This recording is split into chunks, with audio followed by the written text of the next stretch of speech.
Shit. How do I change Oh it? no! Oh, we're no longer our characters. Stop everything. Oh, let's. How do I change it?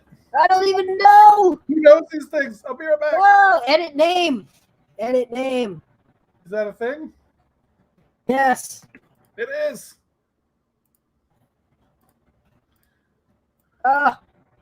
Okay. Edit avatar. Whatever. I'll just turn my avatar off. It's me. We're live. This is Jason. And hold on, let me sit up so I don't seem so casual. And Alex, we are two of the dungeon masters, two of the four dungeon masters on Heroes and Hooligans. Five? Do We they have five. still Who's play five? Saturday? Who's five? Do they still play Saturdays? I don't think. I don't know. So they haven't been playing on Wednesdays, and they haven't been playing on Fridays, and they haven't been playing on Saturday. We're going to be back on Wednesday. It's my favorite day of the week when we play. Yeah, someday Michigan might have power again. You never know. Julia's not here. Kayla is not here. Kayla is not here, and we missed her because, as we were just Jordan saying, is also not here. He's the Saturday DM, but Saturday DM. Based on the logs of broadcasts, they have not played on Saturday in a long, long time. All right, so let's talk since we are here, and we're hijacking Monday nights because we're available. Yeah, we don't need friends. We have each other. That's right. Yeah, I got nothing to add. We're not debating the pendulum anymore. We're Heroes and Hooligans. Look at this sweet logo. It is pretty sweet. I don't know who found it and where or who made it, but it's pretty sweet. We have to use one of the names. So we should be turning the wheel then, right? We can turn the wheel. We can turn the wheel. Or we just throw up Hooli's channel logo because we miss Hooli. We hope she gets power back again soon. I think every game that has her misses her. I definitely miss her on Sunday nights. She is the leader of the party and has not been around on our Sunday nights. So why don't we, what night do we want to start with? Do we want to start with Monday nights? We recap Heroes and Hooligans. What is Monday nights? I've rejoined. I kicked it off as the DM. Mm-hmm. And I transitioned it to Kayla. Because Kayla is she has some ideas. We set it in the same world of Benalia, which is Sunday nights. And it's sort of a spin-off, can we say? Yeah, I think it is. I would say it was definitely a spin-off originally on Monday when Olazana and Sir Don Gui de Venganza left. That was definitely more of a spin-off. This ended up being a reboot. It's definitely set in the same, sort of like a reboot, but with we've clearly seen some of the things that the Quintex did impact Glaciava, which has given us sort of a time period that they are sort of contemporaries. I'm going to give you a spoiler. I mean, it was 2 weeks ago now, so I think that it's not a spoiler anymore. No, I'm going to give you a. We just debuted this idea last night that Ruddermack, the Rutenmack, is holding a worldwide lottery and inviting one player from each of the nights to a one-shot at the Rutenmack's castle. The Rutenmack is the gold dragon in the world of Benalia. Kayla and I, you're drinking Miller Lite. Not a sponsor, unfortunately. Scratch that, reverse it. Not a sponsor, they're not paying us. To quote Kawhi Leonard, I'm not sponsored by Miller Lite. I like to think I'm a fun guy.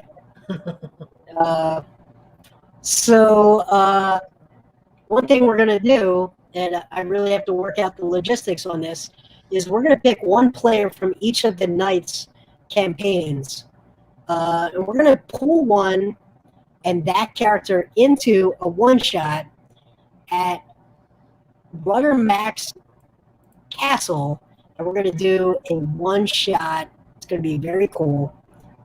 Last night we had the first one. I believe Sylvia, who is Kayla, who is our DM for Mondays, has the golden ticket to the Rutenmox one shot. It's going to be very cool. We're going to have a crossover episode with a player from every one of these Knights. And their character as well? Their character as well. And we're going to have characters of various levels, right? So your Thursday night, let's give us a... we'll talk about... So Monday nights. Tonight is Monday. It's Glaciava. It's the land of fire and ice. It is a band of assholes that has never been seen anywhere before. But not murder hobos, apparently. No, we never get in fights, but we just do a lot of asshole shit. It's we've been in one fight. I will say I joined as a player last Monday, and my introduction was being grappled. Well, I think into our hideout after our idiot bard played a bunch of bagpipes again. The bagpipes are going to pull people. And my first line was, "What is this?" And immediately I was grappled by someone in the party. Yeah, by our only person who's good at fighting. Yes, that's her job. To grapple? Is to beat up the people. When we've run out of elaborate plans to get out of trouble, that's when Nev beats up the people that are causing us problems. I hadn't caused any problems. And then I wound up... That was our hideout that you just walked into. That's not a problem? I mean, you play bagpipes in your hideout, people are going to find it. Listen, Maven, he's not smart. Maven is that smart? Okay. No. He's a dump. He's a dump stat. Don't expect me to criticize anyone's stats. I don't know my own stats. Vindialba is a second cleric in a party that has a cleric that apparently doesn't have any battles. So who needs a cleric in a party that doesn't fight? Maybe it should just be 5 rogues. That would be a cool party. I mean, I'm not like her cleric's basically a rogue. Like, so we have the bard, we have a knowledge cleric that is also a skill monkey. We have my rogue, which is a skill monkey that has an archetype that gave it extra proficiencies. We have a wizard who's good at fighting, and then we have the Goliath barbarian or the Goliath fighter who's good at fighting. Mm-hmm. But like I said, we've been in one fight basically, and we dominated that fight. And certain members of our party got framed for murder during said fight. Ooh, framed for murder. By which I mean they were the ones that were seen at the site where a murder occurred.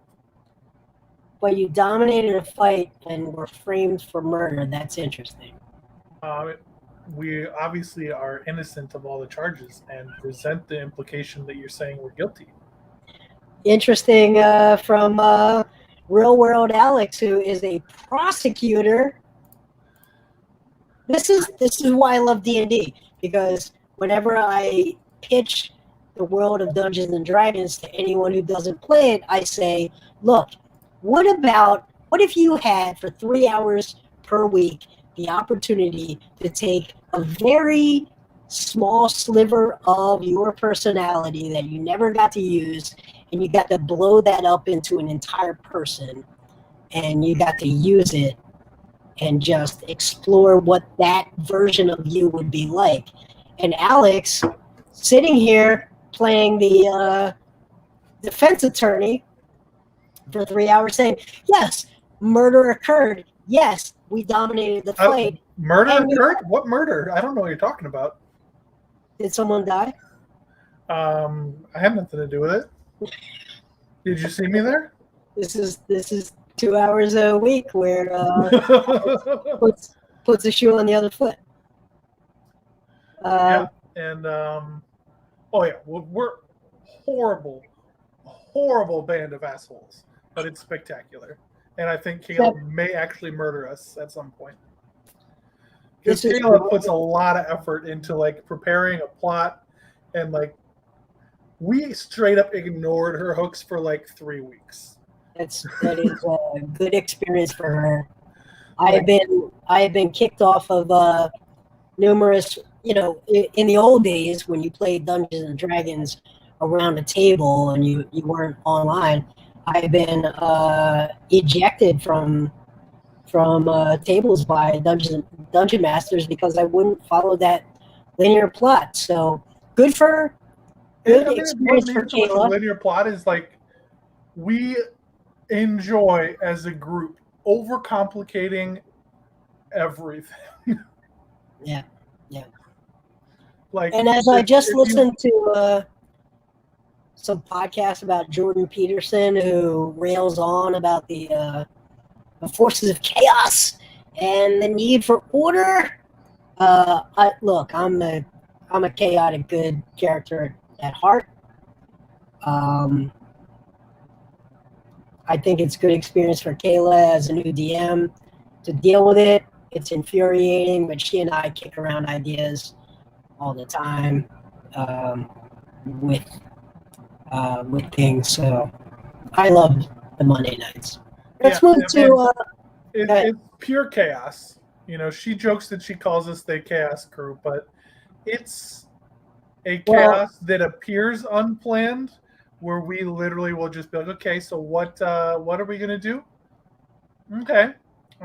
What if we didn't do that? What's tangentially related to that we can get derailed and really attracted to?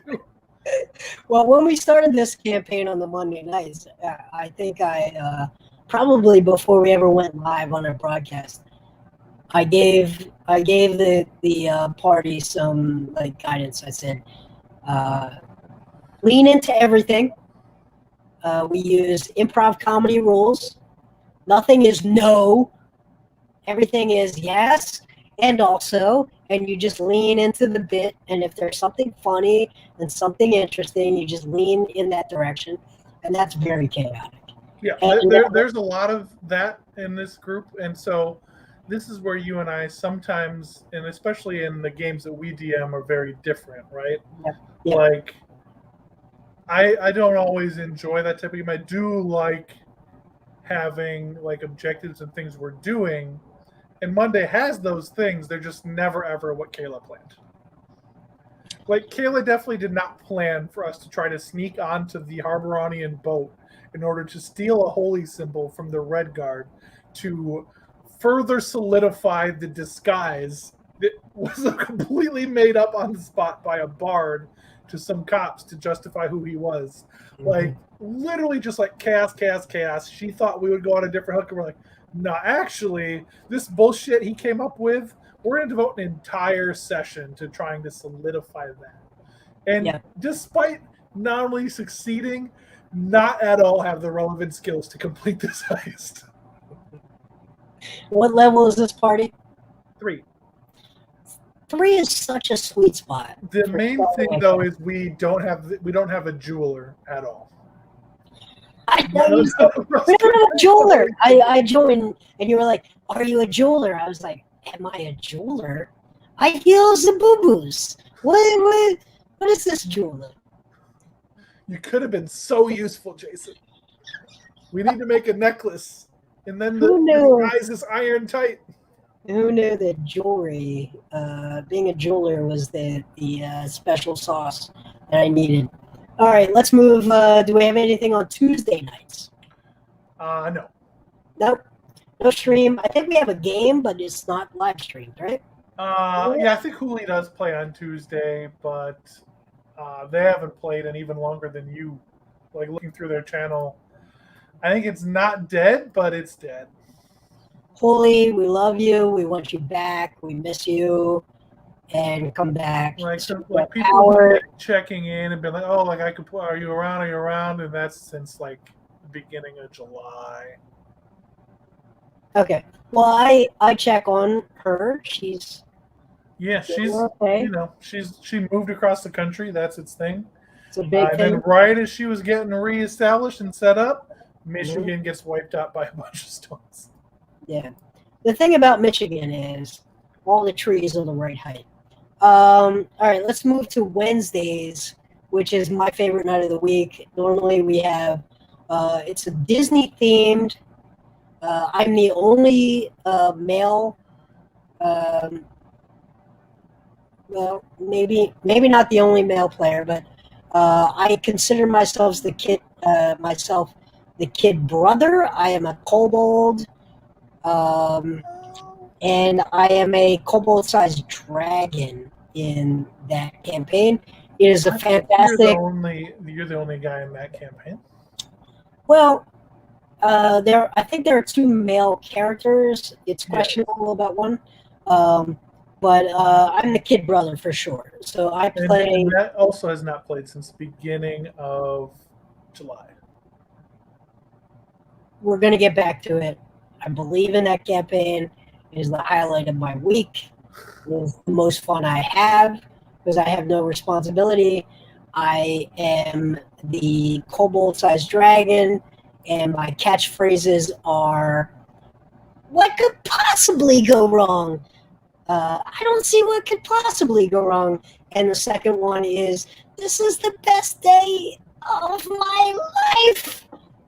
And just think about a player who's like got that sensibility, right? A kobold.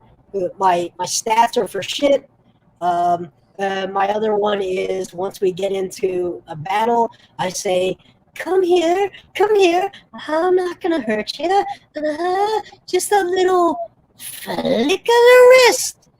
And then when I murder people because I'm a rogue with backstab, when they die, I say, "I said I wouldn't hurt you. I didn't say I wouldn't kill you." Disney themed.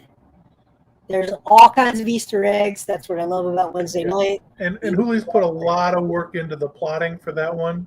Tons of work into it. I love it. She brings in a lot of voice.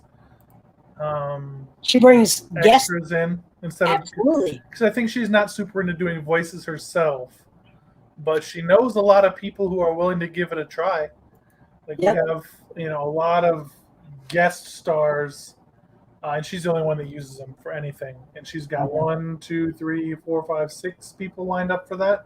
Yep, it's great. I love it. They come in, they're improv.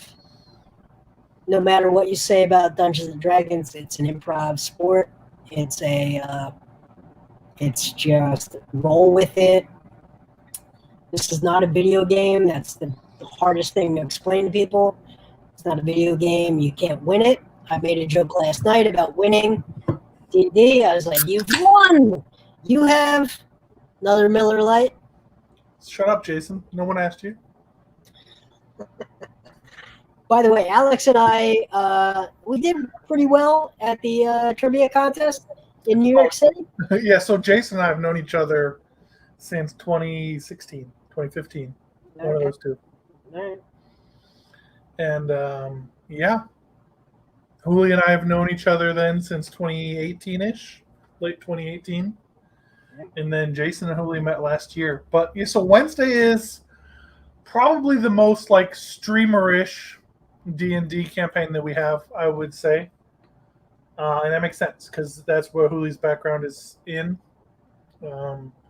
It's definitely, I think you and Hoolie's is a lot more particularly character-driven of the campaigns that we do. Not that Mondays isn't as well. But, well, now that I'm on Mondays, listen, I will find a way to be funny as fuck. I mean, you got to battle with Maven. Literally a lot of our planning is what's the dumbest situation we can put Maven into and just see what the fuck happens. By the way, I was looking at this earlier. Hold on. Because he was talking about his bagpipes. Is this it right here? Let's play a little, just to give us a break. Let's play a little Maven with his bagpipes.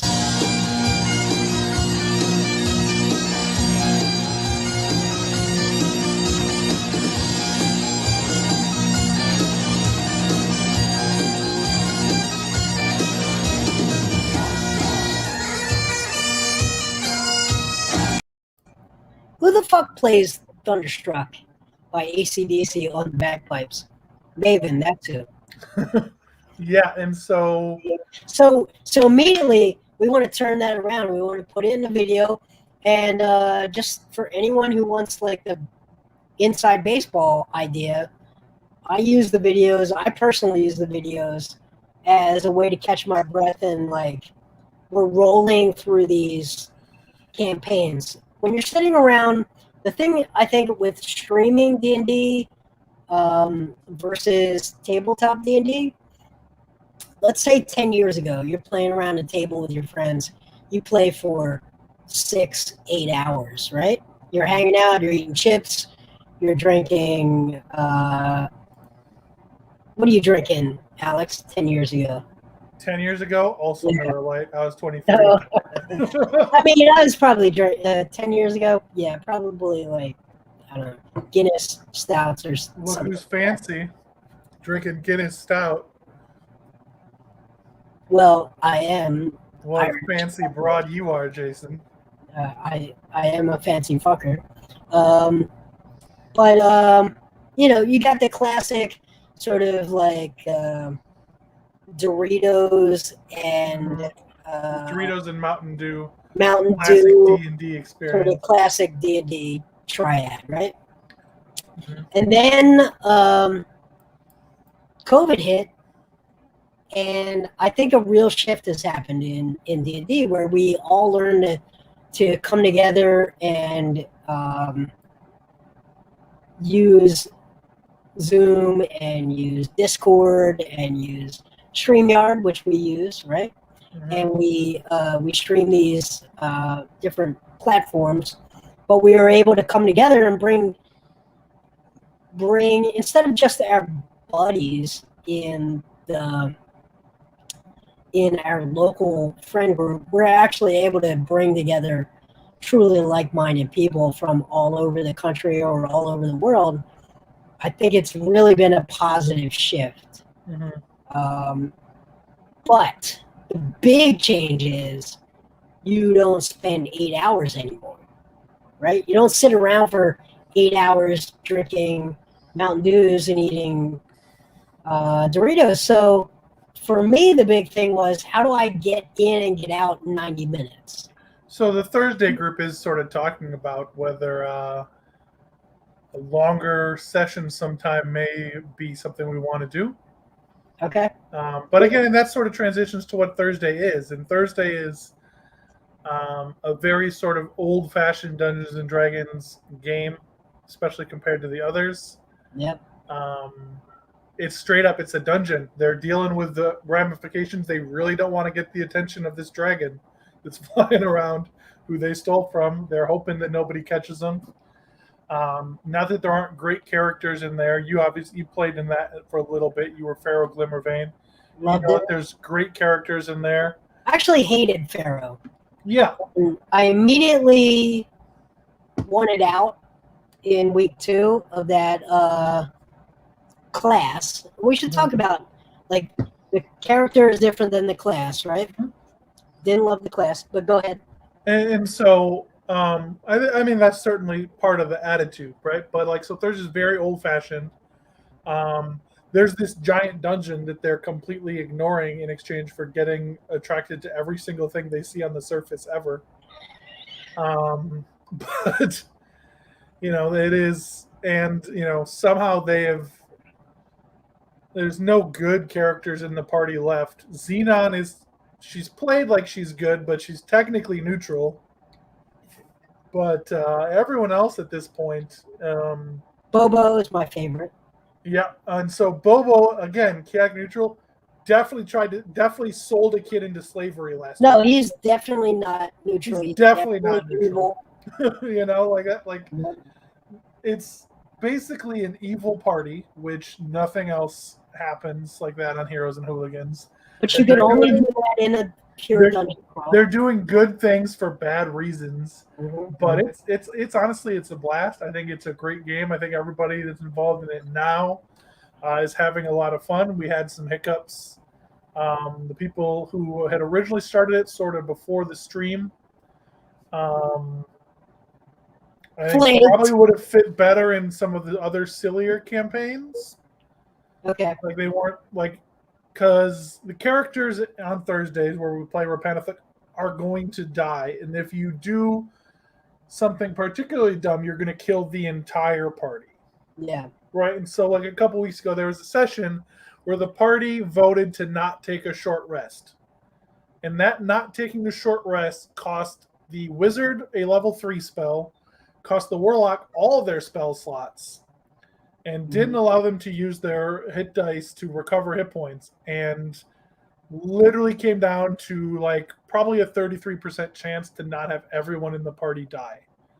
Bobo literally was running away because he was like, we're all going to die. I want to preserve the idea of the Golden Company, and I can get away because I can be invisible and the spiders can't catch me. And then decided to turn around and basically save the party instead. And it's definitely the most combat heavy of the games that we have on Heroes and Hooligans. It's the one that'll have occasionally the longest sessions. Yep. It's pretty much the only one that will ever go over 3 hours, period. None of the rest ever do. I wonder if do you have a room for another? I don't even know what my character would be. So we got 6 right now. So right now we don't have room. But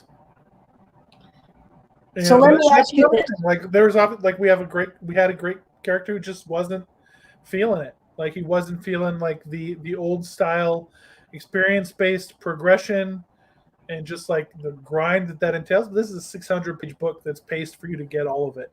Like ostensibly at the rate that we're able to play on Thursdays, this game could be not done for years. What level are your characters right now? Mostly 6 and 5. All right, so okay, let's talk about experience. Since this is a DM chat, right? Sure. So I have a philosophy of I essentially have a 2-year campaign that I try to run, and I do session based.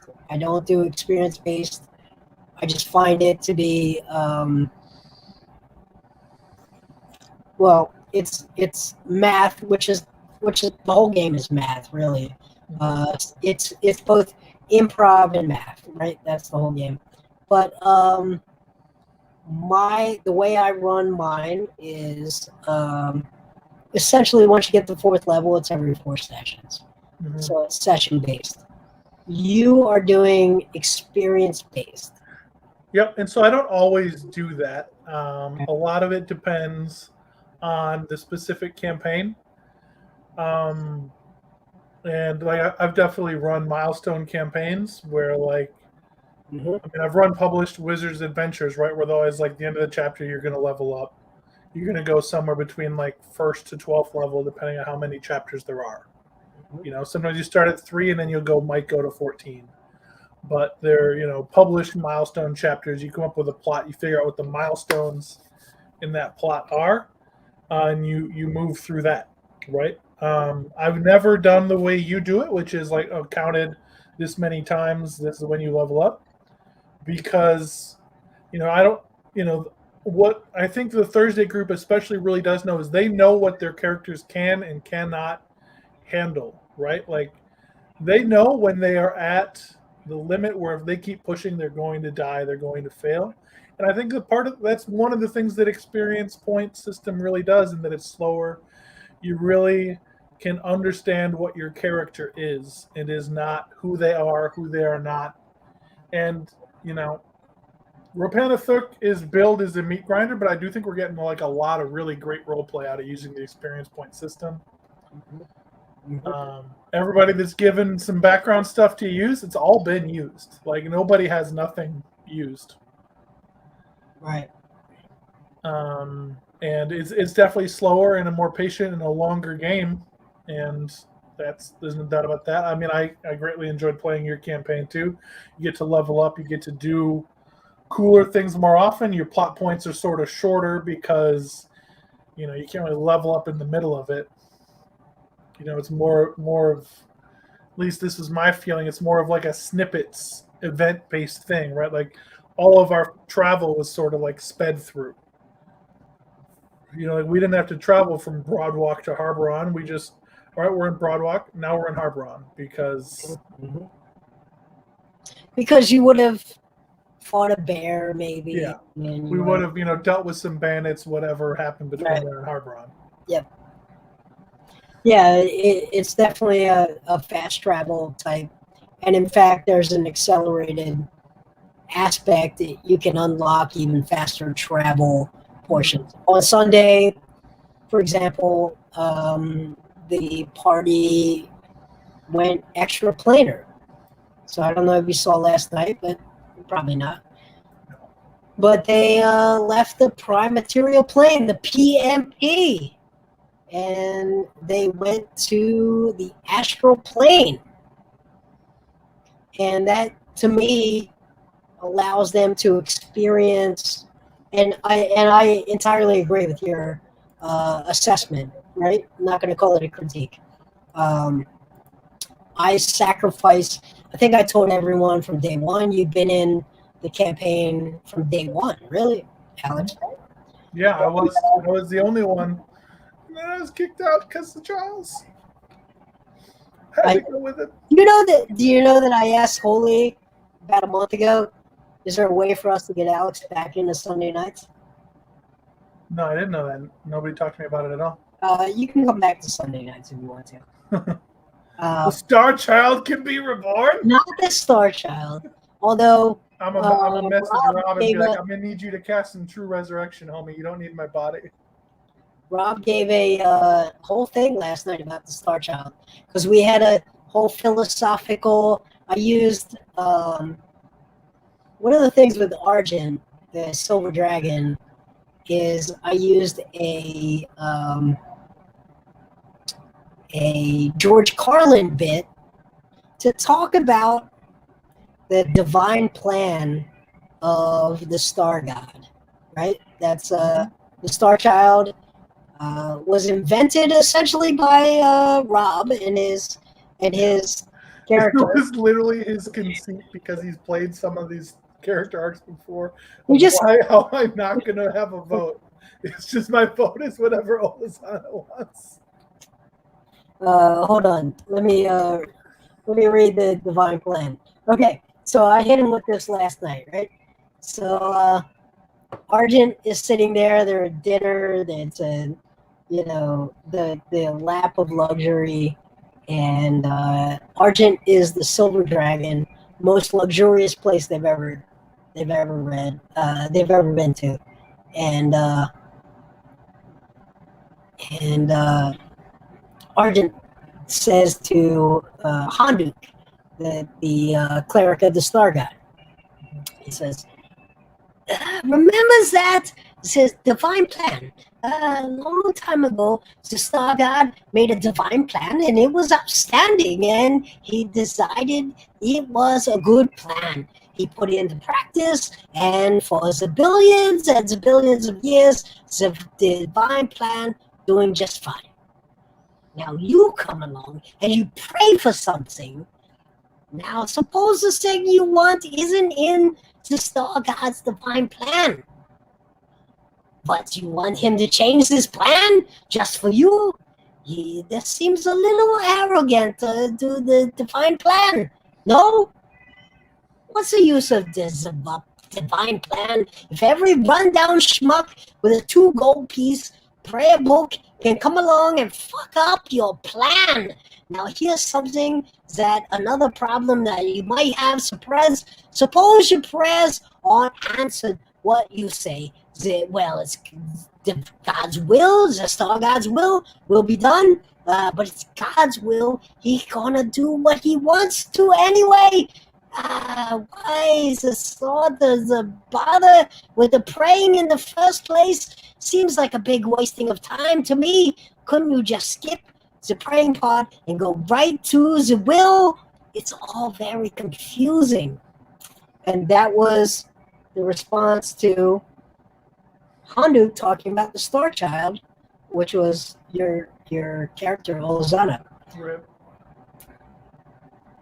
R.I.P. Pour one out. Pour a little of that. Killed by an illegal blind spell. Triple range blind.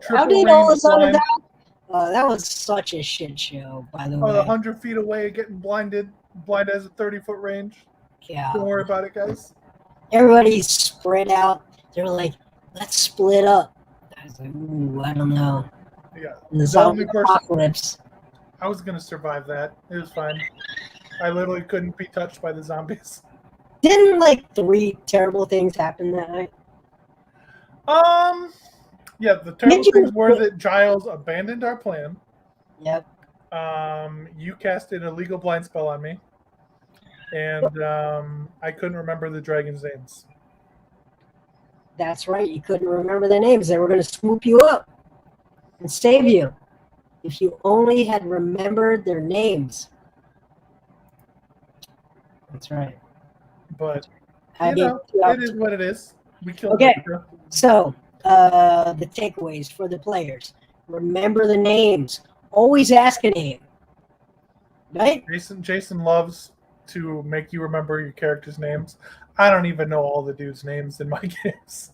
Always ask, if you talk to an innkeeper, always ask the innkeeper's name. You never know.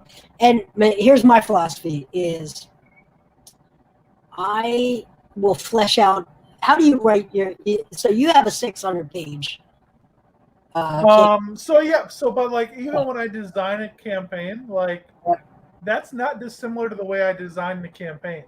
Like what I generally tend to do is I create the way the world is first. Like this is, the map, these are the countries, these are what the countries like. This is what the country governments want. Are there factions within the government? Like I build up from the world, and just like the player characters are in that world. Stuff happens that they don't drive, that maybe they encounter, maybe they don't, but the world continues around them. And to me, that's because it feels more realistic, right? Like the characters are not necessarily, especially like level 4 or 5, like they're starting to be important, right? Because having a character class in the first place puts you in like the 10% most powerful people. Yes. You hit 3rd level, you're in like the 1%. Yes. And now we're, moving on past that, you're like generals, captains, 100%. Politicians, celebrities. Like you're starting to be famous, but you're not necessarily impacting the world at large. Yep. And so what's the rest of the world has shit happening. Yep. Agree entirely. So the 600-page module is a thing, but it's a thing that is very familiar with the way I world build in the first place. Now, I would tell you that I go to brunch on Sunday morning for Sunday 7 p.m. And there are 2 times where I plan a Sunday night. Our Peyton Pendulum is Sunday nights. And I think about it after Sunday nights. I think about it as I go to sleep. And I say, okay, how does every other significant NPC in the world feel about what just happened in that session? And then I don't think about it much at all until about 3 p.m. Sunday afternoon. And we have, just so everyone knows, Inside Baseball, we have a Discord channel where I will send individuals information throughout the week. And then we have a channel just for the players where I want to see them play. And at some point, I'm going to ask them what their plan is and who's going to be there. And at around 3 p.m. for a 7 p.m. start, I am figuring out who's going to be there and what do they care about. And that's when I start to really prepare an encounter. I always want to have at least one encounter, one battle, and motivations. right? So I want to know if they're going to run into a significant NPC. What does that NPC care about? My job is to play the world. What do they care about? But when we hit live at 7 p.m., I'm improvising 95%. Mm-hmm. And so there's a lot of improvisation in my DMing as well. Yep. But it's sort of an improvisation that's built on these are the rules of the world. This is who they're encountering right now. And this is how those people are going to react to what's happening. Yep. So how early can you plan that, you think? I mean, realistically, like I've been working on one campaign, and this is not the campaign we're playing. There's You have another actually, campaign? it's pre-published. What night? What night are we talking? Thursday. So for Thursday in particular, I don't do a lot of pre-planning because it's all written for me. It's a lot of just like reading ahead. I can do that about an hour ahead. I can read everything that's in the section that it looked like they were going to go to next week. They have a lot of questions during the week because, for drama purposes, I end in a lot of cliffhangers on Thursday, right? Because that, and then they have questions about like stuff that they've seen that maybe they didn't write down that they want to clarify. And so there's a lot of that. And then generally I can tell where they're going to end up because I know the players, I know the characters. There's been a couple times where they wanted to do different things than I expected, but it's at this point I've read everything in this book at least once. And so, as they move to things, you can sort of follow it. Like it's a pretty well laid out book. But ordinarily, like the world is planned out. The characters that they're going to interact with are planned out. Like if they're in a town and the town has, an innkeeper or like this person who has like a past and like has goals, what that person wants is planned out before they even get there. And so a lot of it is just like when I've created my own world, there's a lot of pre-prep before we even get started. And if they really go off the rails, then we just improv it because that is what it is. But even improving it, they're not encountering generally like an entirely new thing that I haven't thought of at all. Yeah, I think it's, I said plan, but I don't think plan is the right word. I think it's preparation, not planning. So one of the things I do most of my nights, I have a little video interlude, which gives me 3 minutes, 2 to 3 minutes to sort of like get my thoughts together. Last night, we went from a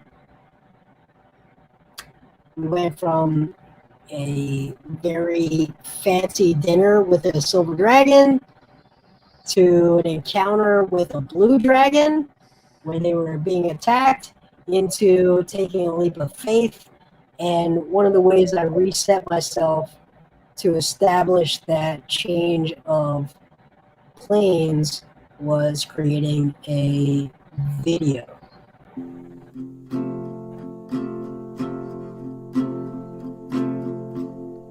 Sometimes I feel so happy. Sometimes I feel so sad. Sometimes I feel so happy, but mostly you just make me mad. All right, so let me just say this. I'm not going to play the whole thing. A year ago, before, really maybe in session 1 or 2, Alex, you were in this. Mm-hmm. I had this like, there's going to be a time where they're going to go to the astral plane and they're going to encounter the Githyanki. It's going to be a whole thing. And I have some friends who are musicians, and I had this song about a blue dragon who's very egocentric, and she's like a 12-year-old version of Madonna. She's an egomaniac, and the song by the not the Violent Femmes. Violent Femmes? No. No, some of it. Pale Blue Eyes by Velvet Underground. Mhm. So I had one of the kids from the movie The School of Rock record the song Pale Blue Eyes just for this. I've been waiting literally 12 months for the campaign to reach the point where they were going to go there. And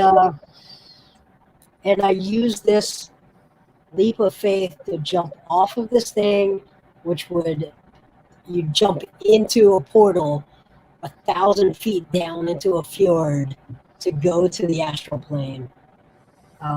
But the thing is, that gives me 3 minutes in the middle of a session to sort of collect my thoughts, right? And process everything that first hour or two of role play has happened to allow me to like, okay, now I'm going to transition from trying to play a silver dragon and trying to play crazy egomaniac blue dragon into going to this very foreign sort of environment. Do you do things like that? So I don't do a lot of those breaks. What I generally do is just like if the party gets rolling and they're just like talking and riffing and like arguing with each other, I just work on what is coming up next, right? Like I don't do a lot of like you. I mean, you can see I don't have that many videos. I don't have that many interludes. Most of these are yours, in sort of like our background here. But I mean, the people who listen on Thursday, even though I go longer, I don't have a break in the middle. You know, the breaks sort of happen naturally. Sometimes I'll just like use a character to an NPC to stir a little shit, disappear, let them resolve that while I move through and make sure I understand what's going to happen next, make sure I understand what the next fight's going to look like, etc. And you know, I think there's a good example of that before the fight that almost TPK'd the party. They met this little girl, right, who's like hidden in the barrel. And so then, like, while they're dealing with the crisis of what they're going to do with this little girl out in this horrific wilderness where everything wants to kill them, I set that up, and then I was just reading ahead for what this spider encounter looked like. Because it's a giant encounter, it's complicated. There's spiders dropping every turn.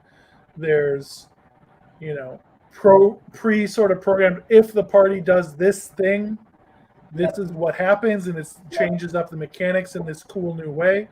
Yep. You know, like, and honestly, like, this campaign has like made me think more about this in designing my own stuff about like, all right, if the party responds to this thing in a way that is maybe sort of obvious, what are some non-obvious consequences of that are now going to be thrown into the ringer and into the group that, you know, is a twist and is a completely realistic twist. Yeah. And so then also, like, and you experienced a bit of this with Pharaoh, like it's possible in Repenithuk to go into an area way over leveled for that area. And, and the party right now is doing that on Thursday. They're way over leveled for the area they just went into. So like I just made the layer rules for being underwater way harder for them so that it's actually interesting. Yeah, I think that's the challenge of the pre-planned dungeon. So talk about, I think one of the things that people don't really talk about, and it's hard to get right, is the math for encounters. Because I think it's actually much harder than people think to create encounters that feel very dangerous and are also like winnable. And it's not purely a dice roll. It's tactics, it's planning, but there's this 20% sort of pie slice where nothing is guaranteed. It feels dangerous. And finding that as a DM so that your characters feel genuinely challenged and genuinely scared without it being completely unfair. What's your approach? So a lot of that is just based on experience. That's definitely a thing that a newer GM running their own stuff is going to struggle with more than someone who's been playing for a while. Yeah. It's a thing that in worlds that I design, I don't focus so much on, right? Like if I'm designing a world, you're level 3, you come across the drow encampment as part of the invasion, you're going to die, right? Because that's the realistic consequence of shit. You know, like and that's like are going to die. That's the way the world works. Timmy Treadwell stands against a grizzly bear, and it's he didn't get to have a teddy bear. It was a grizzly bear. Yeah, and then you reach the question like, can this be narratively interesting to the rest of the campaign as it goes? Yeah, and does somebody in the party come up with a way to do that? Mm-hmm. There was an example right before the stream started on Thursday. A paladin was like, what if I sacrifice myself as, you know, an oath of, I think it was devotion paladin, like to supercharge my channel divinity so that I'm compelling dueling everything around me. So they weren't an ocean devotion paladin because they were compelled duel one thing. And I was just like, well, you know, we can try that. And it's created like a powerful narrative moment for the rest of the camp party that survived. They were able to escape because of that. It created like a nemesis. And so like, even if you're going to wipe the party because of, you know, their choices, like sometimes they stumble across things that they're not ready to deal with. And sometimes I think your job as a DM is to be like, okay, well, the dragon flies away. He's more interested by something else. Whereas, like, sometimes just, he came into this red dragon's lair. He done brook intruders. The consequences that he eats you all, laughs at you, and takes your stuff. Yeah, no, I agree. I think, and I think part of it is like, are you designing a story for the character, or are you designing a world for the characters to interact with and create their own story within that world? Mm-hmm. And to me, the latter is much more interesting. I agree entirely. I think the key is to not sacrifice, not nerf the world, but to give them enough clues to avoid the places that will just straight up kill them. Right? Yeah. Just give them enough. And at the same time, sometimes that's going to lead to like a boring stretch. As you experienced, like the party on Thursday, I think this was before stream 2, like went in one way and then was just coming out through another way you're supposed to go in, and was like, I remember that. 4 just like fighting rats, and like it was like for anybody. But it was just like, getting this easier. is the way they're going. We're heading out. This is getting easier every time. This is not what was supposed to happen. Why is this getting easier? I feel like we're going the wrong way. Mm-hmm. And like sometimes that's bound to happen too. Like if you're a really powerful, you know, wizard, and you go out in the countryside and you go to this hamlet, nothing there is going to be interesting to you. More than likely. You know that before I started the Pharaoh Glimmerbane character, I spent 3 days really trying to learn the concept of a warlock, and I watched 2 full plays of oh gosh, I'm gonna forget the name. It's a play about someone selling their soul to the devil. Faust, yes, Dr. Faust.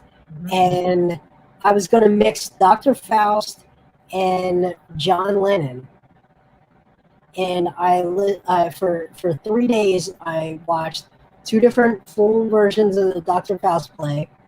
and I watched 3 hours worth of John Lennon interviews. And I was going to be John Lennon playing Dr. Faust. And when we went live, what came out was, I don't like it. I don't like it one bit. It was I couldn't do the John Lennon, I couldn't do the accent. I couldn't do it at all. And I was, oh. Yeah, and I will say, like, Olazana didn't end up at all how I expected her to be.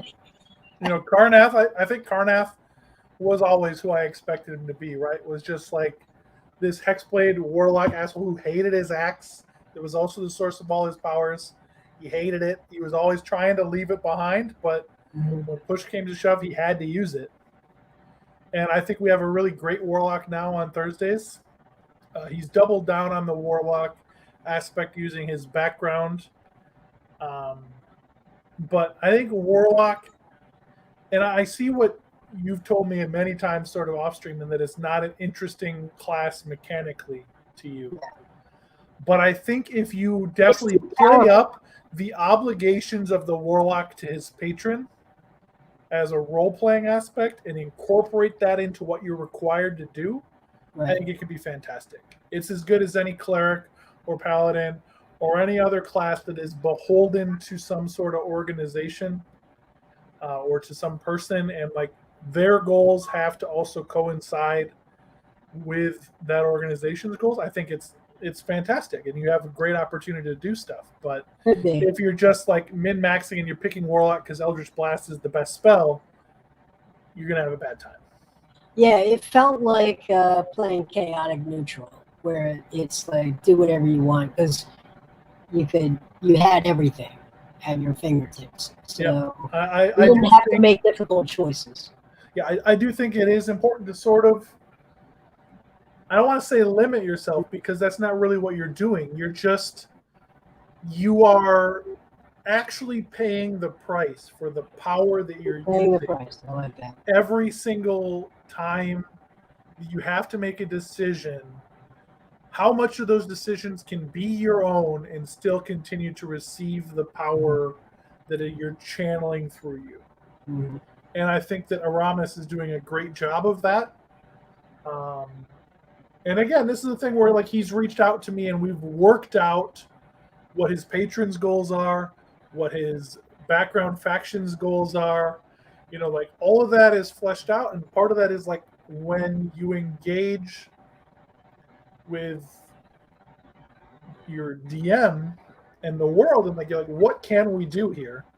You're gonna have a better game. Yeah. And you know, like I said, I've designed a lot of the world ahead of time. But like, say a character comes to me and is just like, I would like my character to belong to this type of thing. If I don't have something that's like that or something that's going to replace, it's easy to write that in, and then go through like the chain of stuff that's sort of, you know, written down and is sort of like a haphazard web of a plot, and be like, if this organization exists, what is it going to change? And that just gives me, you know, things to examine creatively myself versus, you know, what I expected. But it also builds into the world something that your characters created, which they generally tend to really think is cool. Yeah, that's really cool. And this is a pre-published module where I've like created an entire faction of people that now exist that didn't exist. They don't, like, none of that exists in the module. That's all just like based on one of the characters and what they wanted. Like, Bobo created a fantastic villain in his brother, and Frogger has recurred a bunch of times. Frogger killed Pharaoh Glimmervein in front of the whole party. He really did. And why? Because Pharaoh went into the building on his own. He's a warlock. He was out of spells. Frogger's gonna not kill that dude? No, of course he is. Absolutely gotta go. And that's where I know, like, there are realistic consequences for bad decisions. Totally. Talk about party dynamics and party balance. What are the architectural pillars of a balanced party that you think you must have, right? We all know that you got to have a shield, meat shield, You got to have a healer. You have to have DPS. But beyond that, what else do you think you need? I think you just need like to have a party or players who are like committed to figuring out why they're together.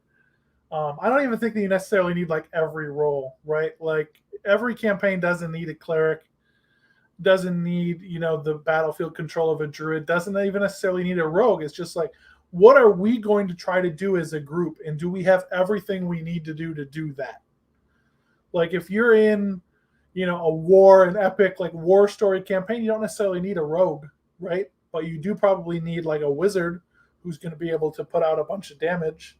You're not going to need an illusionist. Like you're not going to be tricking things when you're like, oh, we're in this campaign where a hobgoblin call has banded all of the monstrous races from outside the borders of civilization together and is invading us.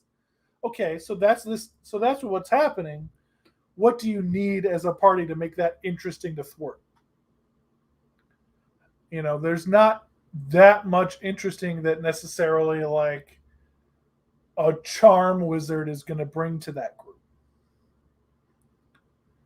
You know what I'm saying? Like whatever the goals of your party are, you need to make sure you have all the tools for that. And so if you're like a subterfuge group, you need to make sure you have all the subterfuge options handled. Mm-hmm, mm-hmm.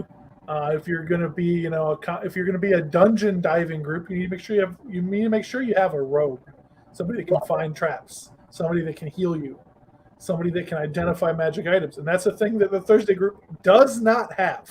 Mm-hmm. By the way, they have nobody with the spell identify, and it's led to a lot of problems. People watching know, like every other week, these guys come across some new item that basically threatens to kill somebody and drives them off into some other fucking plot. Right. Because they cannot tell what an item is when they come across it. Their wizard is useless at it. What do you think the? Yeah, I agree. I tend to gravitate towards the versatile skill monkey style, and that's what I play a lot of too. Just because between ranger, rogue, I've played a lot of bards and just wizards as well. I think can be extremely versatile. Like it's a way that I can start at one place and then build toward wherever I view a gap as a player in the party. Where like I played an artificer who ended up being the party's tank and their skill monkey both because we didn't have either of those things.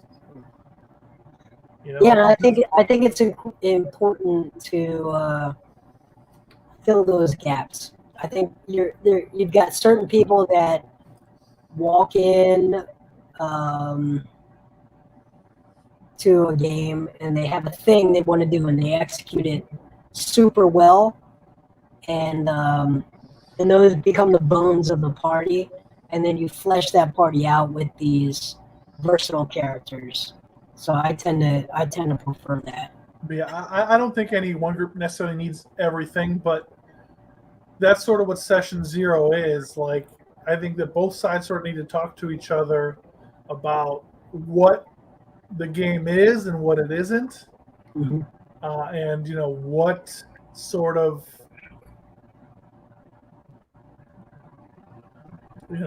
things and problems should be expected in that situation, right? And like, not saying that can't change, right? Like in that same campaign where like, the hobgoblin call is assembled the minotaurs and the giants and the goblins and the orcs and they're invading. There's nothing to say that you cannot make like a very subterfuge heavy campaign as part of that, right? Mm-hmm.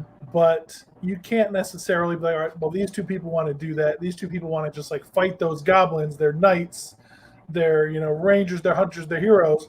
Well, these two people want to play both sides. Like that party's not going to work. It's going to have a lot of flaws, and at some point that party's going to break down, and one side or the other is going to win out. So I do think one of the things that the players have to do, in figuring that out, is not do that. Yep. So let's talk about Sunday nights, and I want to bring you back into Sunday nights. Because we have 5. Let's talk about Sunday nights. Getting back in the Sunday night mindset.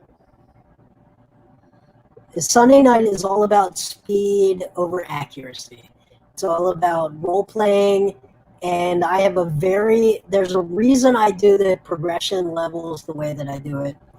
And it's because the way that I do progression levels is I want to move everyone along really well, really fast. And I want to get to level 20. And I've never played a level 20 character. I've never DM'd for a level 20 character.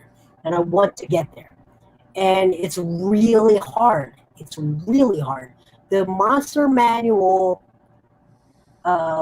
is amazingly diverse until you get to the really high levels, right?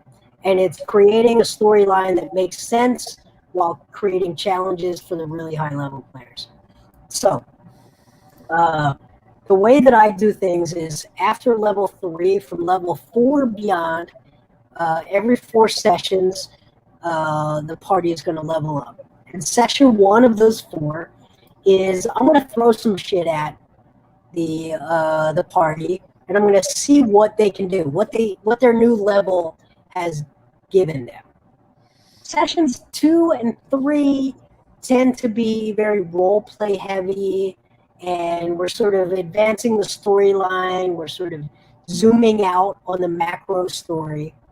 And then session 4 is when that's like your midterm exam, your final exam for the level, where I have probed your weaknesses as a party, and I've seen what weak spots you have. So we just talked about characters, we talked about classes, and what don't you do well. And in session 4, typically, I'm going to hit you with the thing that I think you don't do well. I distinctly remember that happening in a fight against a mummy and a mummy lord and some giant mummy thing where, like, we had a big vulnerability in that Tick Watchman was glass.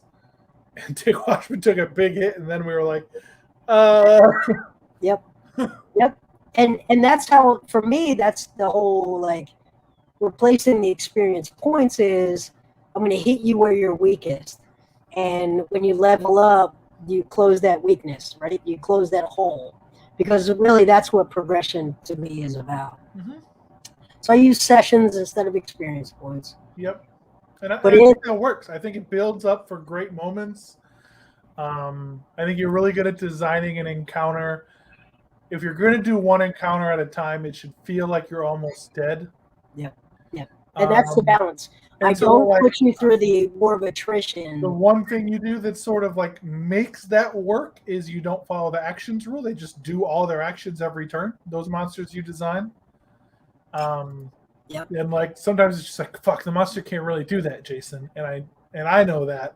But at the same time, like if we're fighting one time, and that's a fourth of our experience points, it needs to be harder. It needs to be more dramatic. So it makes sense. Well, let me refer you to the part of the DMG, which is the last sentence of every section, which is, but you're the dungeon master, do whatever you want. No. Like the thing is like it works because of the way you've like designed and like intended the session, right? Yeah. Because like some of those fights, if they could really only do their one attack, that's not gonna be hard at all. Oh, you're gonna be smoking Tarrasques at level 12. No, I mean the Tarrasque has its own like giant pile of immunities and legend. Like once legendary actions come into play for monsters, you don't really need to do that because they get to just like act at the end of other people's turns all the time. We're gonna get to all of it. So I can't wait. I really am excited to get you back into Sunday nights. And I think the party has matured. Spoilers, guys. What's that? Spoilers, guys. Look, why would we waste people's time? We're an hour into an extra session if we're not going to give you something to take away. Yeah, I'm really excited. What kind of class do you think you'll bring into Sunday? Remember, so it's Handu. There's a necromancer. There's ticks. You got a lot of casters. Killed up to the astral plane. Remember? Huh? They're in the astral plane. They're in the astral plane. Yes. You just showed up. You could be a gift.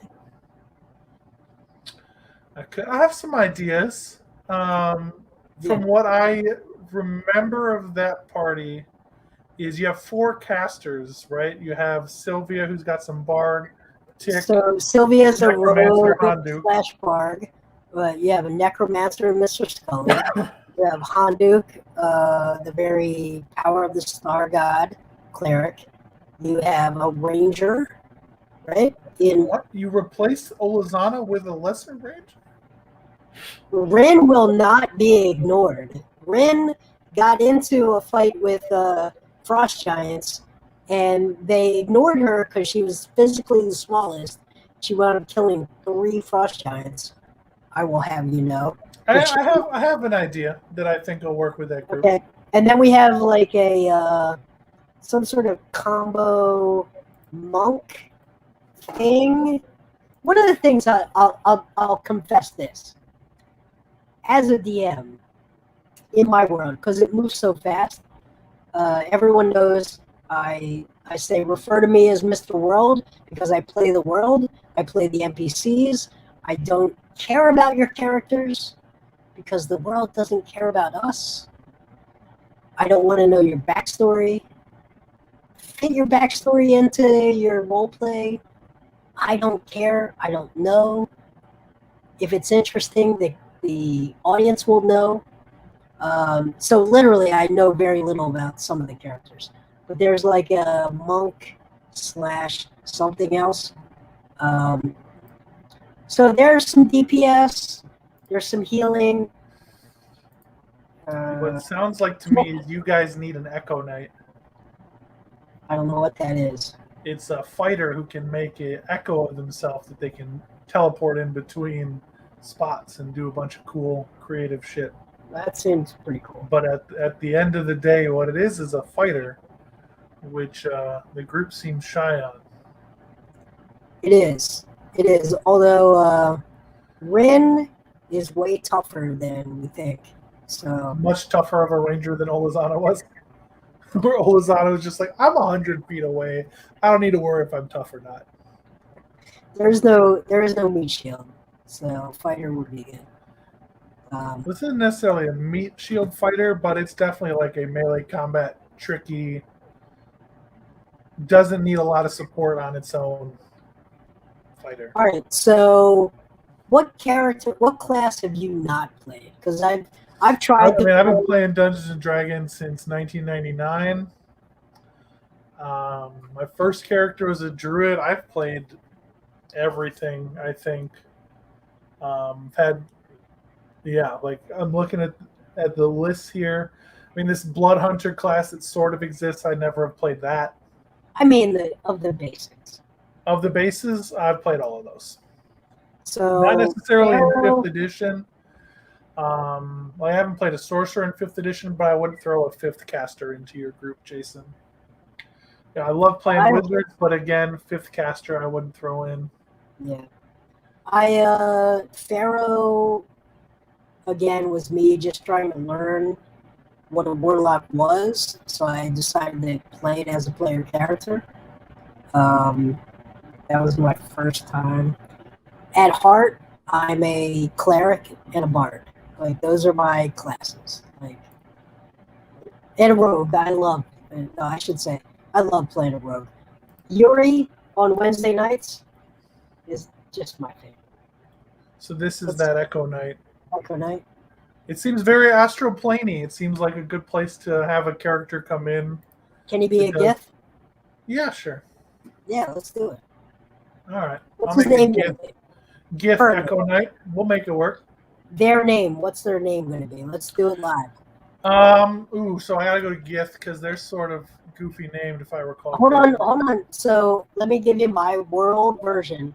Sure. So one of the things I really try to do is Argent was like this flipped on its head, Flula board version of German, right? So Silver Dragon, lawful good, yet the classic German accent is this like lawful evil character, I guess, right? in popular culture. And the gift and the astral plane to me is, I'm going to play it like you've gone to Tokyo and you've been dropped in the middle of Tokyo, and it's like this big city and it's very dense, but it's very foreign. So think Tokyo. Okay, and so I have no problem really doing that. I'd probably pick Githyanki for fighter between the two. Or you could be a Githzerai. Yeah, but wisdom doesn't do anything for me. Githzerai is interesting. The fortress within limbo, advantage against the charmed and frightened is good. Lawful neutral, but I do think that lawful evil, sort of like some aggressive, like warrior from the, they're from an eternal city. They have a lot of extra like knowledge and they're smart. They come with sword proficiencies. I think it's a good class. Mage hand, jump, misty step is good. So what's your like anchor point? Let's bring people into how we create a character. What's your so what you told me is like we're in the astral plane. The Githyanki and the Githzerai are in the astral plane in your world. And so the astral plane, the city that you're in is, I forget the name, but it's so that sort of fits with what the Githyanki and Githzerai are. Like they are, in these giant bastions of civilization in plains. Yep. On the astral plane, like they're both from there, right? And so like some of them, the Githyanki are very like brutal. They're known as warriors, and the other are like very like mind honed. They're very disciplined. Samurai-ish. Yeah, and so the Githzerai sort of have that. That doesn't appeal to me for an astral plane sort of like teleport, like the trickiness and like the overconfidence and like some spells that are built into that. Like they get the mage hand cantrip, they get jump, they get misty step.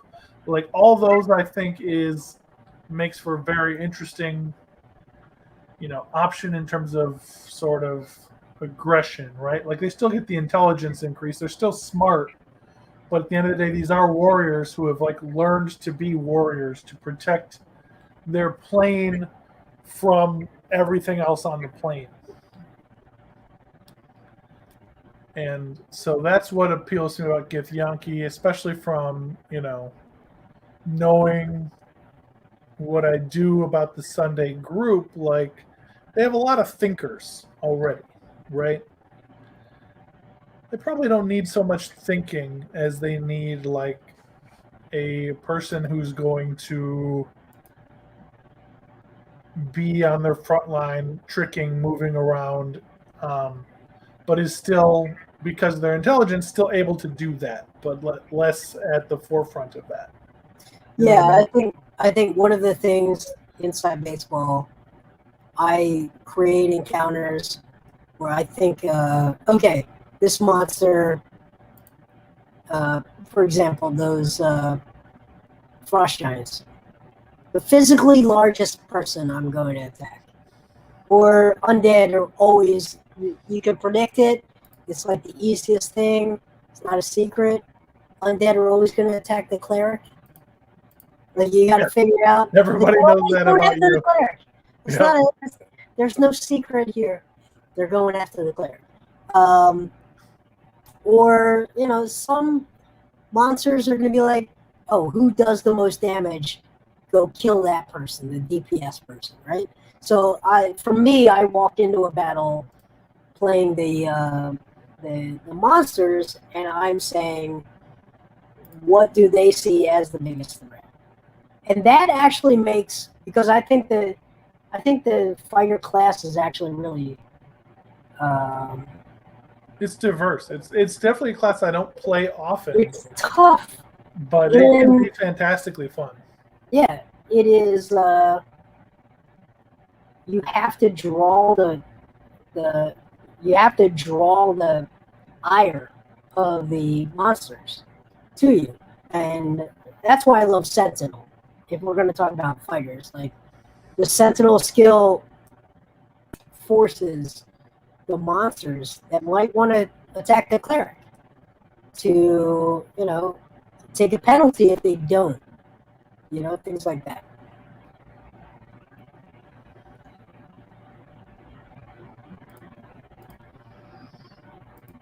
That's why I really like 5e. What was your first version of Dungeons and Dragons you played? Third. Yeah. So I did play second edition before then, but it wasn't like I played like a campaign during lunch, and I played a wizard. I would have said second edition was the best edition by far, right until fifth edition. If you loved math, it was great. Yeah, I love THAC0. I loved it. Right until fifth edition, I was like, okay, they finally fixed this game. They got this right. I didn't love 3. I didn't love 3.5. I thought they made it like a video game too much. It was too tactical, and it was too easy. I thought it was too easy. They created the grids, and you could basically, it was very fighter-centric. You could block a doorway with a fighter with attacks of opportunity, and your wizards and your archers and all of that could just attack with impunity from range. I just felt like it was broken. It was solved. But then 5e came out, and it opened the world up again. I really like 5e a lot. Okay, so what level is the group at on Sunday now? You're creating a character now? You told me to. I did. I obey you when you tell me to do things. They leveled up to 13. 13 is 2/3 of the way. We're gonna get to level 20. I swear. I shut this same campaign from I think it was like 20. I want to say 2015 to 2017. We got them all the way to 18th level with Giles, with Rob, right? Honduke, and with Don Gooey, and with Lucky Louie was in it. We got them all the way to level 18 before I just felt like their gameplay was not up to par with their player level. So I shut it down. So we're at level 13. We're 2/3 of the way through. I'm excited to get us all the way to 20. And we're going to save the world. And also, that's going to break a ton of shit. There's going to be so many unintended consequences with saving the world. I can't wait for it. So how do you feel about a Githyanki who belongs to like an ancient order of knights? Yeah, it's great. So I think I'm going to do that. That'll give me rallying cry. It'll give me some more like knightly abilities instead of that echo teleporting around. He's going to have this perfectly folded steel 1,000 folds steel +3 short sword. Short sword? Yeah, don't you think that like a katana would be a short sword? A short sword, a katana is very clearly a bastard sword. Okay, then +3 bastard sword. So it's a long sword now, but yeah. All right. Yeah, it's a two-handed sword. You're right. Yeah. Okay. +3 perfectly master crafted ancient magical bastard sword. It could slice through so many things. You've seen the videos. You can YouTube the videos.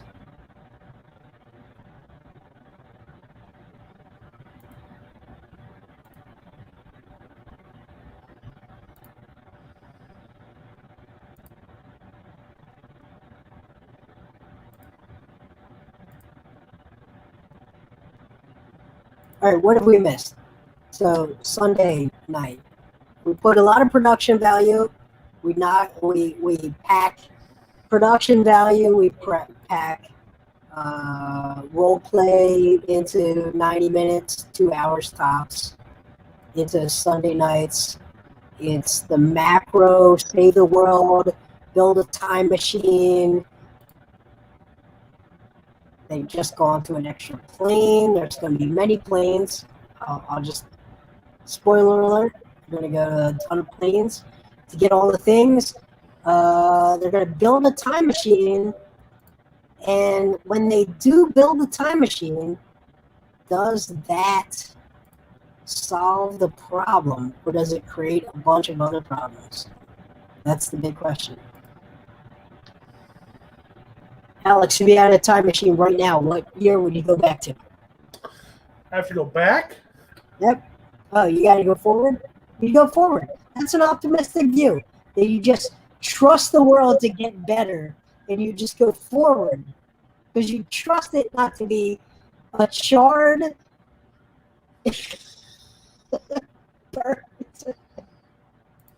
all right, you have a time machine right now. I just handed it to you. Where would you go?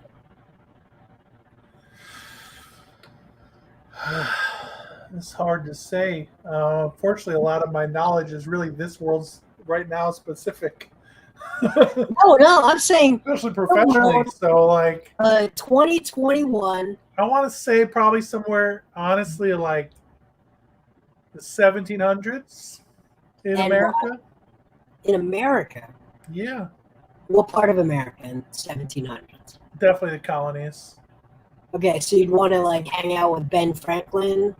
Yeah, I think that's a really important time in Thomas Jefferson. world history. I think that's when, there's enough of what I know is still going to be helpful without like not being able to like change things based on what I know. You know what I'm saying? So you are hanging out with Ben Franklin and Thomas Jefferson. What are you telling them? Oof.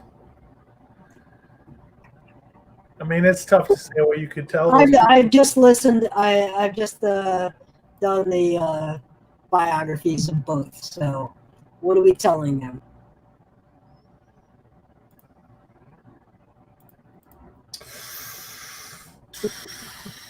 That's fucking. I did not expect this of this conversation.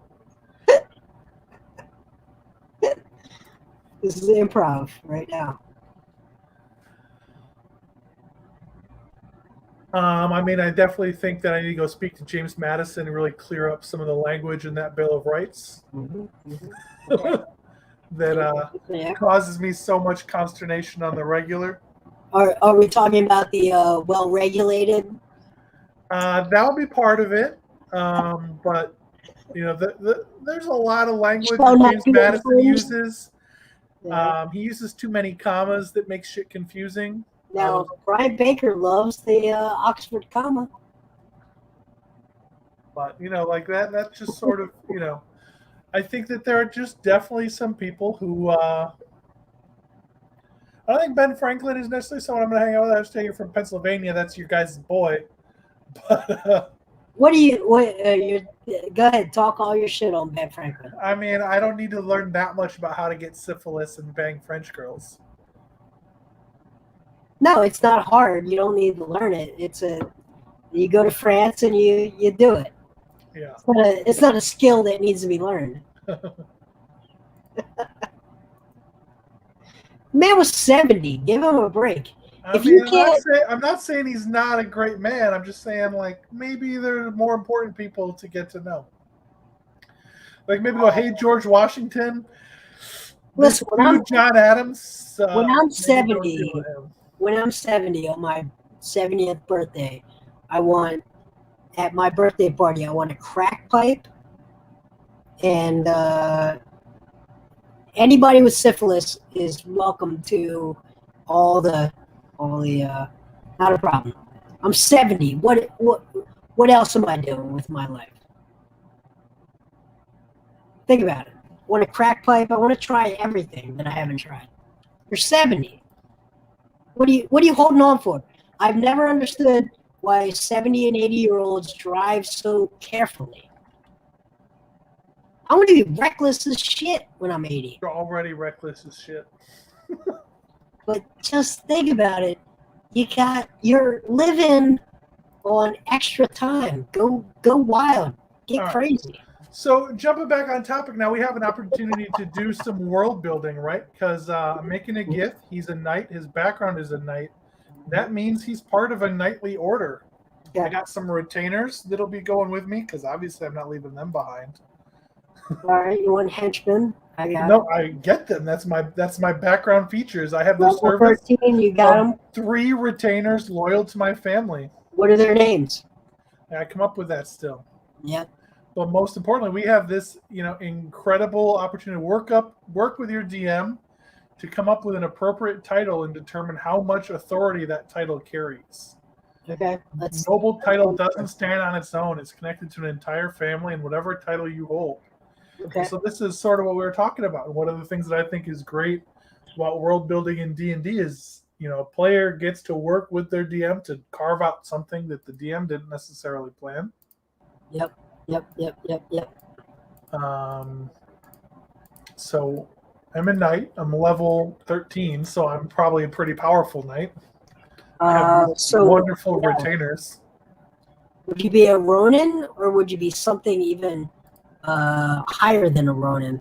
In my mind here, I am not necessarily the rogue knight aspect that a Ronin is. Okay. I would still sort of have obligations to the city and the town. And so I think it is interesting then to figure out why I leave with the Quintex to pursue their schemes.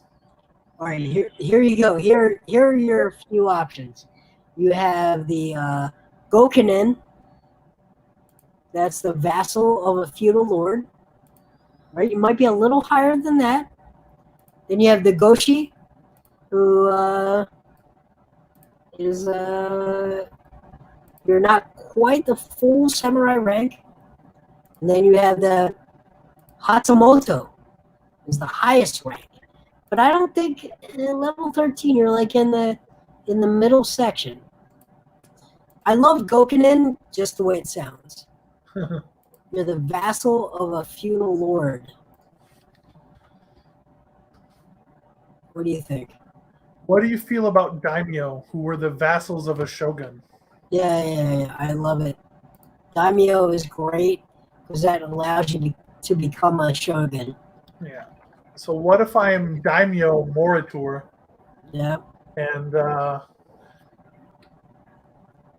so obviously I have a lot of obligations. I have coat of arms, signet ring, all these, snazzy things that I'm required to do, but I also have to care for these 3 retainers who don't fight. They don't follow me into obviously dangerous areas, but they'll certainly keep the camp and need to be treated with respect because that's how, obviously a prominent person needs to treat his underlings and the people who he cares about with respect. Otherwise, what kind of man is he? Right. Now, I feel like your armor would be scale mail, but +2. Does that make sense? Sure. Yeah. It's not plate mail. That's just not what they use. Plate doesn't look cool. No. What do you feel? I'm sorry, I'm just sort of like scrolling. So we have +2 scale mail gives me armor class at 16. That's sort of a bummer. What's your dexterity? So with scale mail, you don't get your dexterity to armor. That's too low. Yeah, I agree. It's too low for this level. So if we go to armor, so I'm a fighter, so I can wear heavy armor. They no longer have the thing called banded mail that was dope for looking cool.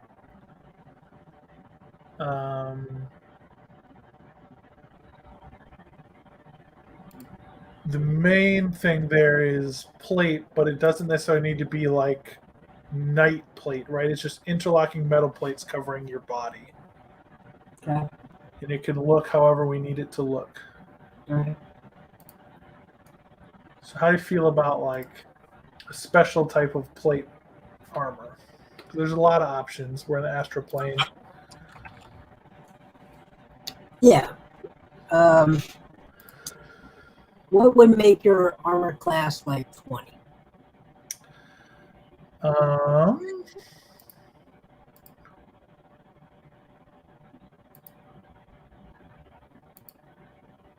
+2 plate would make it 20.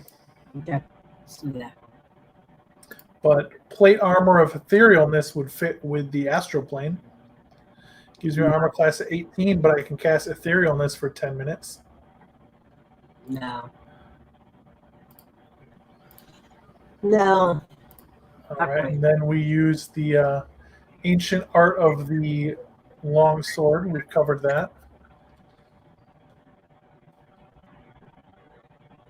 Was it +3 or +2 long sword? I don't remember. 2.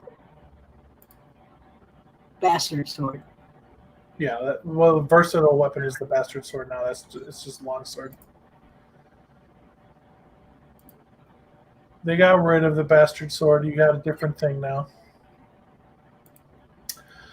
And yeah, I think that then, like we have the obligations of the daimyo and the people that he is responsible for. And there's sort of a lot of interesting implications of that. I have 3 underlings because I am a knight who who say outright they don't fight for me, but they do all the other things for me. Right.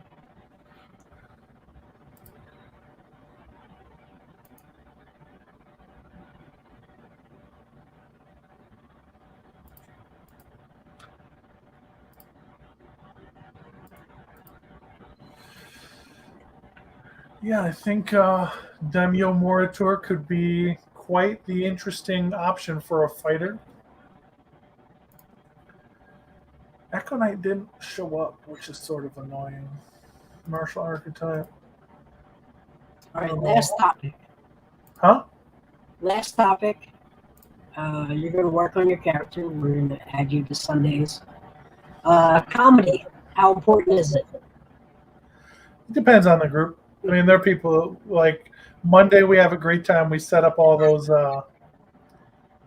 terrible things for. I think it's number one. I think it's the most important thing.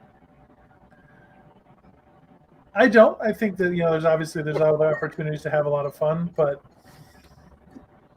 there are definitely games where like comedy takes a forefront. I think Monday is a great example of that type of game. Again, it seems, and this is 100% true, a lot of our goals is figuring out what we can make Maven have to go through. The bagpipe person. Mm-hmm. Yeah.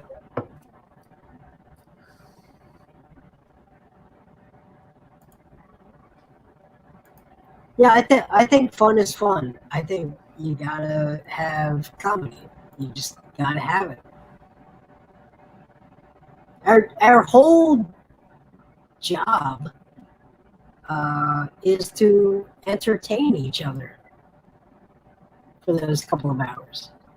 Like, we're just entertaining ourselves.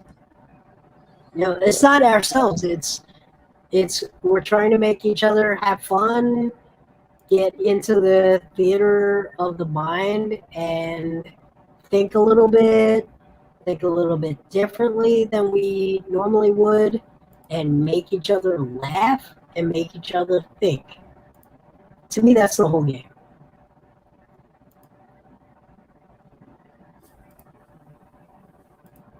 All right, last question. Can you win Dungeons and Dragons? You can definitely defeat the big evil guy, but no, you don't win. You just start over. You can't win. It's not a game you can win. It's my favorite joke. Is you've won. Every other game. Name another game that you can't win. You can't win Skyrim. Yeah.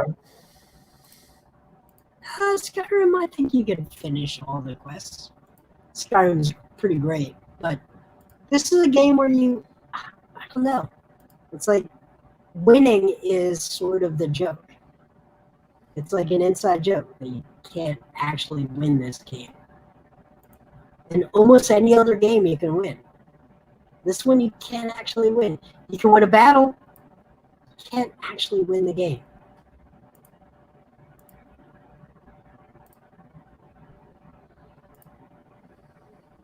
All right, you're building your character. Oh, he's built. We're ready to go, man. All right, I'll see you on. We just got to iron out the background details, but we got time for that. So, Jason, when you build in a world, what do you start with?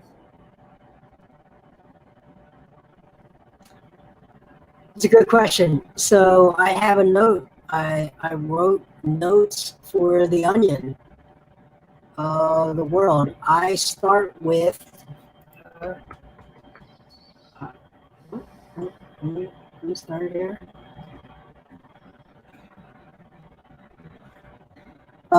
Basically, I start with what everyone cares about. I start with regions. I think about what they all care about, and then I slowly peel the onion to layers of depth as the players find things interesting. So I'll start with a mining region. I'll start with a forest region. I will start with the forces of nature versus the forces of man, the forces of good versus the forces of evil. And then I throw it out there to the players and I let them tell me through the course of 2 hours what they care about. And then week after week, I unfold or I dive into the things that they find interesting. So that's my entire approach. So then, and then when I have to dive down to a level of depth. So, for example, let's talk about when Olazana was introduced to the campaign. Olazana was introduced as a captive who had been on reconnaissance for the Elven Kingdom to look into their ancestral homeland. She'd been captured, and she was going to be turned into a UNT. When that happened, I just had to expand on the people in that situation and what each of those people cared about. So I expanded into a spy network. The UNT were trying to create a spy network, and they were converting their captives into more UNT. It's just, it's just peeling that onion. But mostly, week by week, I'm listening to what people find interesting, and I'm just expanding on that. How about you? Man, so we covered mine already. That's why I threw it back to you. Yeah. I mean, that's, for me, is I don't want to spend a ton of time diving into things that other people don't find that interesting. Mm-hmm. Yep. And that's sort of the thing, right? Like you make this world, and then you're like, okay, so this is a thing that is going to happen. You're like, all right, so these people are like, oh, right, we want to play like sort of Viking-y. Okay, so this part of the world can be sort of Viking-y. What is interesting to these people that they've made? Mm-hmm. That's what Session Zero is for. Is like you talk to people and you figure out sort of what is interesting them at that moment. Yep. That's why I like the when we live stream and we get comments from viewers. I think that's really valuable. I hear what they care about. And I think that it's a nuance that we didn't get around a table a couple of years ago, pre online streaming, right? We didn't get feedback on everyone hated Don Gooey.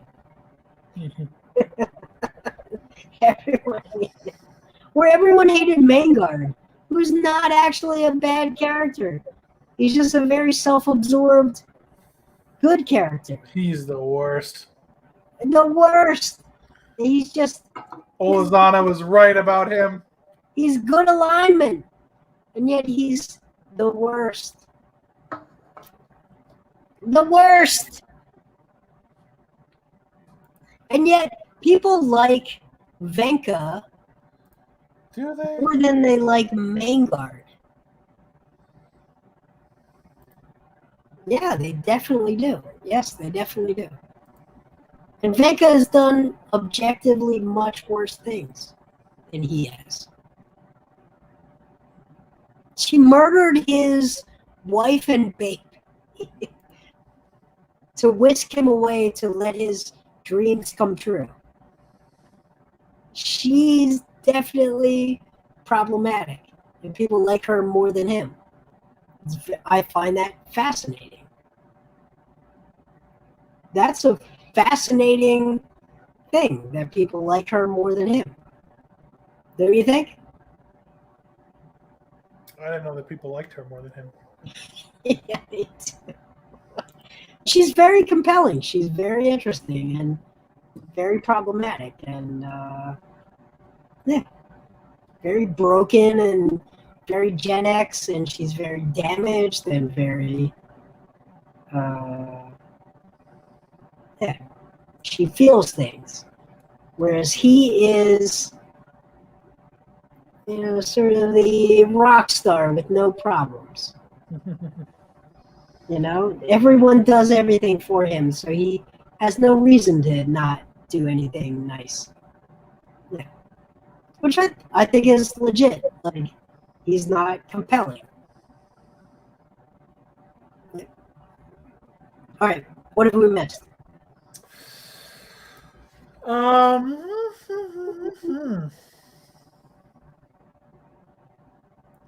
Plotting. How much plotting do you do ahead of time?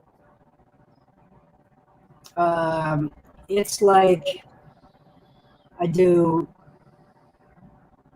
All right, for example, the astral plane thing I've had for 6 weeks, and it was really just a question of, do the players unlock the little pieces to get to the thing? But the encounters, I literally plan in those 4 hours before we go live. So I need to know what they care about, what their plan is, what their level is, what they're capable of, and I do the math literally the afternoon right before we go live. So plotting wise, it's like, again, it's the onion. I have the macro, but I don't zoom in until I really know. And there are some times where they will just solve a problem, and I have to entirely improvise everything. But most of the time, I've got the bones of what I want to do. How about you? I do almost none. Yeah, but you have a 600-page module. No, I'm talking about like in worlds that I design. I do almost none, so that there is as much opportunity as possible for like the actions of the players. Like, say that I have this giant like plot where like I created something where like somebody's gonna try to like overthrow this kingdom, replace the crown prince, mind control him, whatever. I can plan all that, and the party just doesn't do any of it. Yeah. It's wasted energy, right? Or like the party does something that cuts that off ahead of time. Mhm. They, find out that the major domo is some evil bastard and like reveal that, or kill him, or do any of the various options that the party has, and it's just cut off, and it doesn't happen. Yeah, I think that's the biggest lesson for a new DM is, it is, gosh, don't expect them to do what you think heading in. But yeah, like the main thing is like I make the world. The world has factions and groups and people and governments and all these things, and they're going to do things Motivations. independent. Like they have stuff that they're going to do, Yeah. but ultimately, like planning it out ahead of time Mhm. is not allowing players to have agency as a group in a Yep. way that they definitely should. Yep. But I think that's where true mastery of the math is so important for the encounters, to find that knife's edge, that razor's edge between it really being deadly in an encounter. Because I think it's too easy to fall into very easy encounters, or just the war of attrition type. No, you don't get a rest. No, you don't get a rest. No, you don't get a rest. And you got 7 encounters that just beat people down. So it's 2 different factors, but a DM's job is to really understand the math and understand their players. Yeah. And again, I'm not saying that you can't be a new GM and do these things. Like it's 100% a thing, but when you're a new GM, it's important to understand there are going to be stuff that you screw up, and you need to just be flexible enough to move on to other stuff. Yep.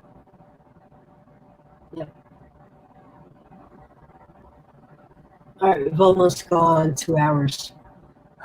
I mean, Jason, I love talking to you, buddy. We could go forever. I know. But, I'll see our listeners. Well, we just had one today. I don't know who it was. They didn't talk. Yeah, we got no comments. Did we get any comments? We got a spam comment, and I banned that person. The worst. Am I right? Yeah. All right. But that person's banned, but somebody's sort of watching us, so we must be pretty cool. But, this is where we're at. And I'll see everyone Thursday. Unfortunately, I won't see Jason Thursday. I'm sure everyone misses Jason. But I will see Rob and Giles and Martin. Bobo? Huh? Bobo Nobrin? Yeah, we'll see Bobo. And hopefully we'll see Hoolie. Hopefully she has power back soon.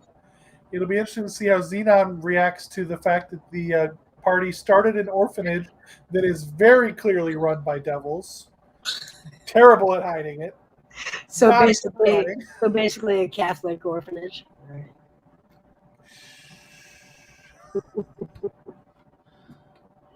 But that's how they decided to invest their extra money.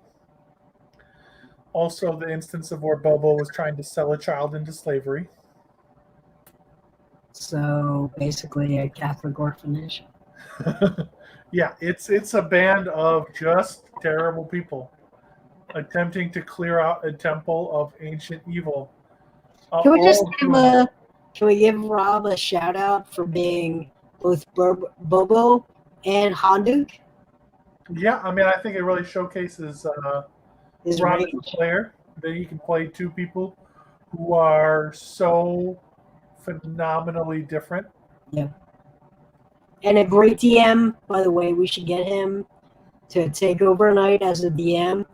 Fantastic DM. He might end up divorced if he plays D&D a 3rd time a week, man.